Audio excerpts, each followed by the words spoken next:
플러튼 좋은교회 성도 여러분, 편히 주무셨습니까? 4월 22일 아침이 되었습니다. 찬송가 524장 드리고 우리 말씀 묵상하십시다.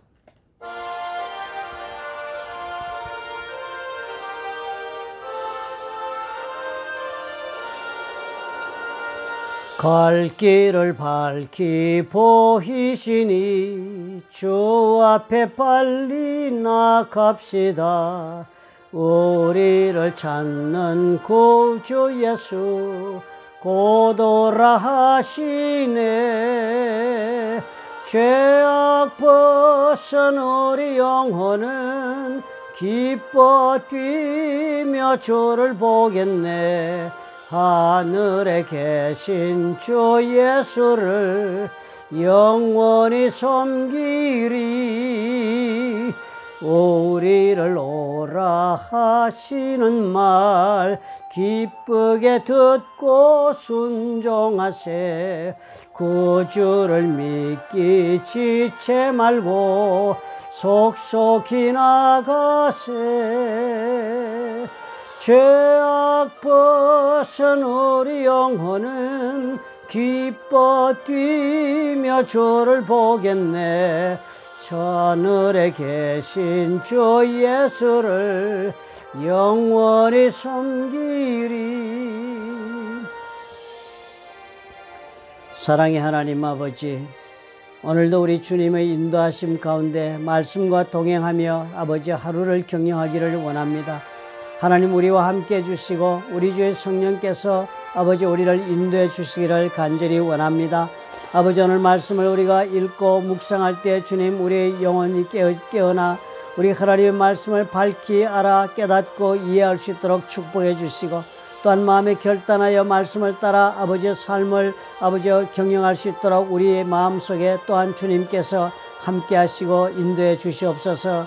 예수님 이름으로 기도합니다. 아멘. 신명기 8장 11절부터 20절을 저와 한 절씩 교독하십시다. 내가 오늘 내게 명하는 여호와의 명령과 법도와 규례를 지키지 아니하고 네 하나님 여호와를 잊어버리지 않도록 삼갈지어다. 네가 먹어서 배부르고 아름다운 집을 짓고 거주하게 되며 또 내 소와 양이 번성하며 내 은금이 증식되며 내 소유가 다 풍부하게 될 때에 네 마음이 교만하여 네 하나님 여호와를 잊어버릴까 염려하노라. 여호와는 너를 애굽 땅 종되었던 집에서 이끌어내시고 너를 인도하여 그 광대하고 위험한 광야 곧 불뱀과 전갈이 있고 물이 없는 간조한 땅을 지나게 하셨으며 또 너를 위하여 단단한 반석에서 물을 내셨으며 내 조상들도 알지 못하던 만나를 광야에서 내게 먹이셨나니 이는 다 너를 낮추시며 너를 시험하사 마침내 내게 복을 주려 하심이었느니라. 그러나 내가 마음에 이르기를 내 능력과 내 손의 힘으로 내가 이 재물을 얻었다 말할 것이라. 네 하나님 여호와를 기억하라. 그가 내게 재물 얻을 능력을 주셨음이라. 이같이 하시면 내 조상들에게 맹세하신 언약을 오늘과 같이 이루려 하심이니라. 네가 만일 내 하나님 여호와를 잊어버리고 다른 신들을 따라 그들을 섬기며 그들에게 절하면 내가 너에게 증거하노니 너희가 반드시 멸망할 것이라. 여호와께서 너희 앞에서 멸망시키신 민족들같이 너희도 멸망하리니 이는 너희가 너희 하나님 여호와의 소리를 청종하지 아니함이니라. 아멘. 11절에부터 이렇게 오늘 20절까지 읽었는데요. 사실 이 주제는 신명기 6장에서 우리가 묵상했던 말씀에 반복이 되고 있습니다. 11절에 기록하기를 네가 내게 명하는 여호와의 명령과 법도와 규례를 지키지 아니고 네 하나님 여호와를 잊어버리지 않도록 삼가라 그랬는데요. 그 말씀을 보니까 아마 우리가 하나님을 점점 삶 속에서 잊어가는 것은 우리가 생활 속에서 하나님의 명령도 법도도 규례도 점점 지키지 아니하는 것이 바로 그 지표가 된다라고 이렇게 말씀을 해 주시네요. 사실 그렇죠. 우리가 신앙생활을 하면서도 이때까지 열심히 기도하던 기도에도 나가지 않기 시작하고 늘 매일 말씀 읽기도 하던 그 읽는 버릇도 그냥 그만두기도 되고 또 주일날도 한 번씩 두 번씩 빠지기 시작하고 이러면서 점점점 하나님 잊어가는 것이지요. 그렇게 잊어가지 않도록 삼갈지어다 그랬습니다. 조심해라는 거예요. 인생 그렇게 조금씩 조금씩 이렇게 잊어가다가 나중에는 결코 하나님이 결국 잊어버린다는 것이니까 대단히 조심해라. 삼가해야 할 일 중에 하나다. 이렇게 말씀하시면서 얘기를 하시는데요. 먹어서 배부르고 아름다운 집을 짓고 거주하고 소와 영이 번성하고 은금이 정식되고 내 소유가 다 풍부하게 될 때에 그렇게 가나안 땅에 잘 살게 되면 네 마음이 교만해진다. 네가 교만해져서 네 하나님 여호와를 잊어버릴까 염려한다. 하나님이 염려하신다는 것입니다. 염려한다는 말은 그런 케이스가 하도 비일비재하니까 하나님 염려하시죠. 뭐 그런 사람 하나도 없는데 염려하겠습니다. 많은 사람들이 신앙 가운데서 점점점 신앙생활 하던 모습이 약해지면서 그 다음에는 스스로 그 물질의 풍족함에 그저 사로잡혀서 그 속에서 그냥 물질 의지하고 사는 사람이 되는 것입니다. 물질 의지하고 사는 사람은 하나님 보니까 그거 네 마음이 교만해져서 그렇다. 하나님 의지하지 않고도 너는 살 수 있다고 생각하는 그런 교만한 마음 때문에 네가 지금 그러고 있다라고 하나님이 진단을 하십니다. 사실 이 말씀 보면서 우리가 우리 자신을 돌아보아야 하겠습니다. 우리는 우리 자신들에게 대단히 관대하죠. 그죠? 내가 짓는 죄가 가령 10개를 지었다면 다른 사람이 지은 죄 10과 비교할 때는 무게를 따질 때는 10분의 1도 우리는 안 볼 것입니다. 나는 죄를 지었어도 남들처럼 그렇게 내 자신을 가혹하게 심판하지 않잖아요. 그렇게 우리가 우리 자신에 대해 그렇게 우리는 참 관대합니다. 그렇기 때문에 우리 마음이 정말 교만하다고 하나님 말씀하는 것도 우리는 그렇게 생각하지 않고 삽니다. 좀 하나님 신앙생활 하는 것이 흐려지고 약해지고 뭐 그래서 하나님 멀어져도 우리는 교만해서 그렇다는 생각을 안 하지요. 근데 하나님 이렇게 말씀하시는 거예요. 네 스스로 살 수 있다고 생각하니까 나를 의지하는 것을 버리고 있으니까 그게 바로 교만이다 말씀하시는 것입니다. 그러면서 이제 그 광야에서 있었던 이야기를 하십니다. 단 광야에서 정말 그 고생하면서 그렇게 살게 하면서 그 위험한 땅을 통과하고 그리고 또 그 어려운 삶을 살게 하면서 그렇게 광야에서 그렇게 한 것은 다 너를 낮추어서 그리고 너를 시험해서 그래서 네가 복을 받고 살 수 있는 사람이 되게 하려고 그렇게 너를 위해서 그렇게 한 것이다. 그랬는데 이제 들어가 잘 사니까 네 마음이 이러기를 내 능력과 내 손의 힘으로 내가 이 재물을 얻었다. 그렇게 네가 말할게 될 것이다. 라고 하나님이 경고하는 것입니다. 사실 언제나 보면 우리 이렇게 사는 경우 많잖아요. 이게 다 우리의 실제 생활에 벌어졌던 일들입니다. 신앙생활 하면서 보면요. 하나님 앞에 참으로 연단받고 기도하는 가운데 준비를 어떻게 하나님 시켜서 축복해 주시면 그 우리가 축복한 것 가지고 하나님의 손에서 받았다고 정말 하나님 앞에 기뻐하고 살기보다는 내 능력으로 내 손의 힘으로 내가 이 재물을 얻었다 생각하고 마음이 교만해져서 물질 의지하고 살기에 바쁘게 되는 경우가 대부분이지 않습니까? 하나님 경고하시는 거예요. 이 큰 재물 얻을 능력도 내가 준 것이다. 네 하나님 여호와를 기억하라. 그리고 이 하나님 기억하는 것이 네 운명이 된다. 네가 지금 하나님 버리고 그러고 나면 너 정말 망한다. 내가 멸망시킨다라고 이렇게 처절한 심판의 경고를 주신 것입니다.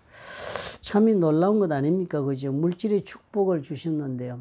신명기에서 보면 대단히 물질의 축복, 명령과 규례의 법들을 지키면 축복한다. 축복이 거기에 달려있다. 이렇게 얘기를 하니까 사실상 이 축복의 삶이라는 것이 그 가나안 땅에 들어가서의 목적처럼 보여집니다.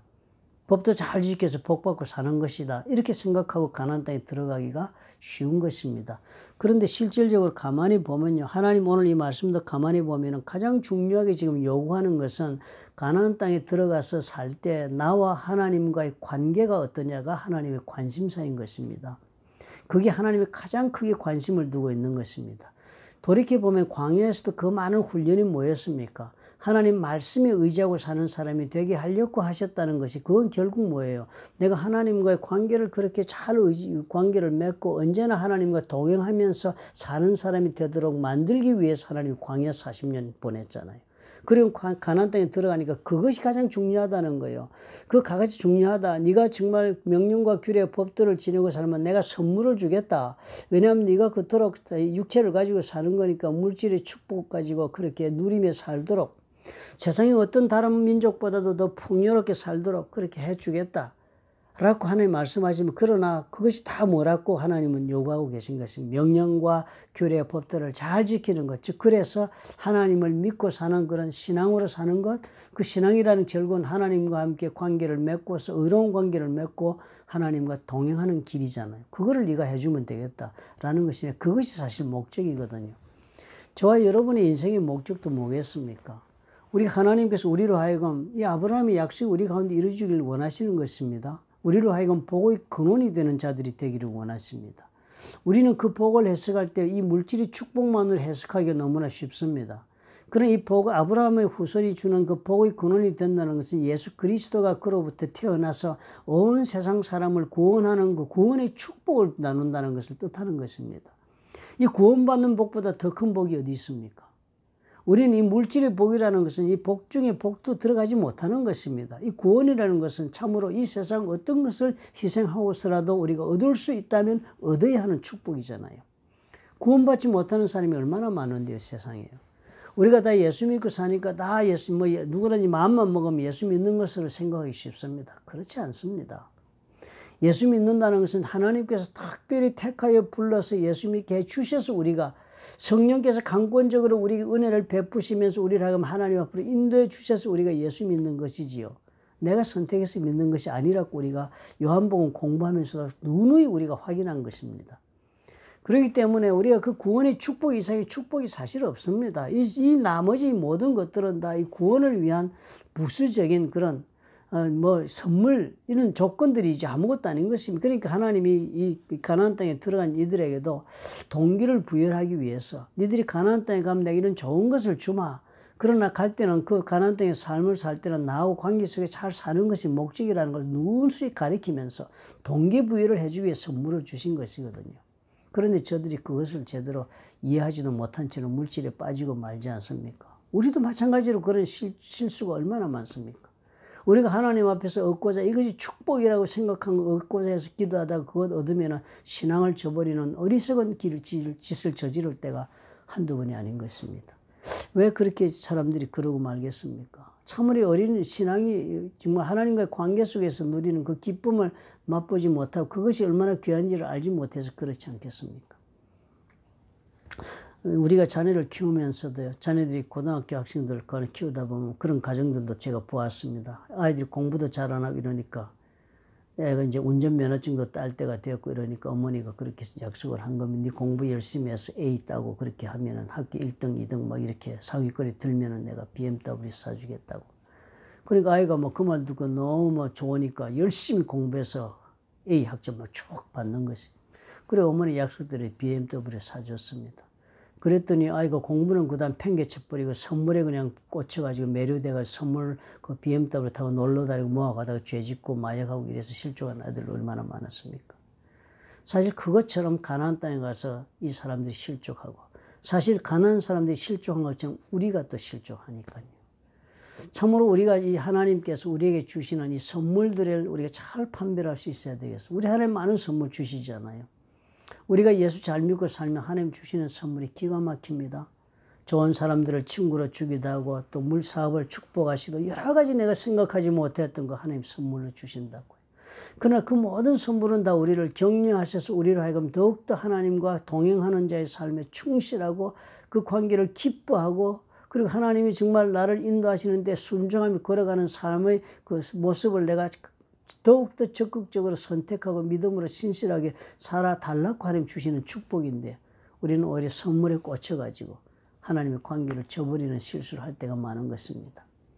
저는 그래서 하나님께서 광야 40년의 이 훈련이 우리 삶 가운데 끊임없이 이어지고 또 반복되고 때로는 또 다 끝난 그 훈련이 또 우리 자신을 다시 찾아오고 하게 하시는 경우가 자주 있다고 저는 그렇게 생각을 합니다.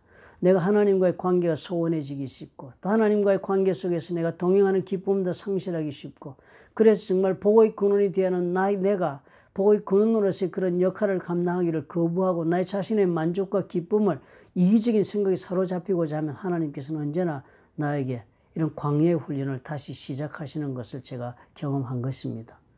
오늘도 저뿐만 아니라 여러분에게도 동일하실 것입니다. 어쩌면 어떤 분들에게서는 오랫동안 하나님께서 훈련을 지속하고 계실지도 모르겠습니다. 아마 하나님께서 분명하게 하시고 싶은 뜻이 있으시기 때문이 아니겠습니까?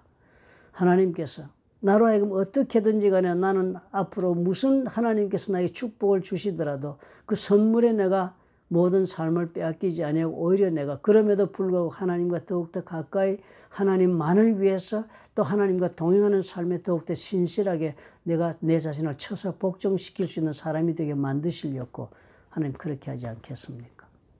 하나님의 기대가 크시면 훈련도 더 클 것으로 저는 생각합니다.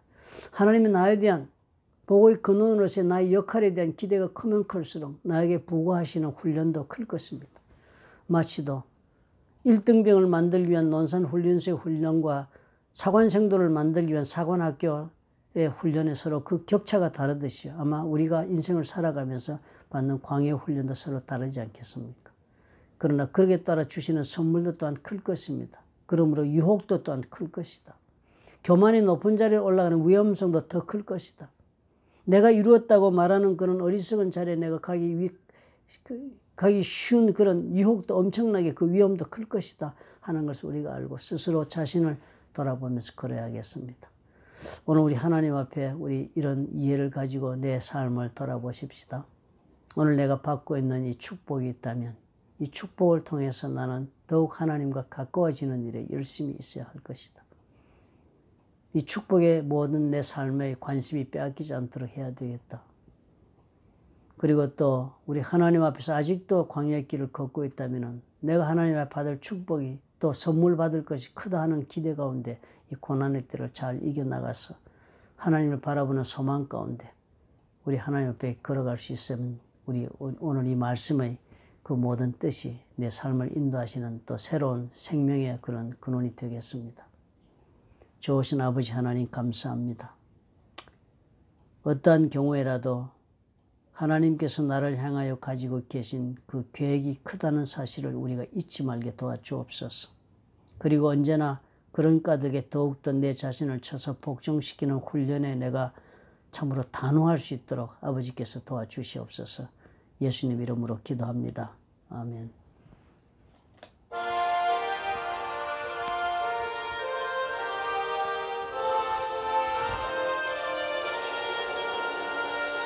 갈 길을 밝히 보이시니 주 앞에 빨리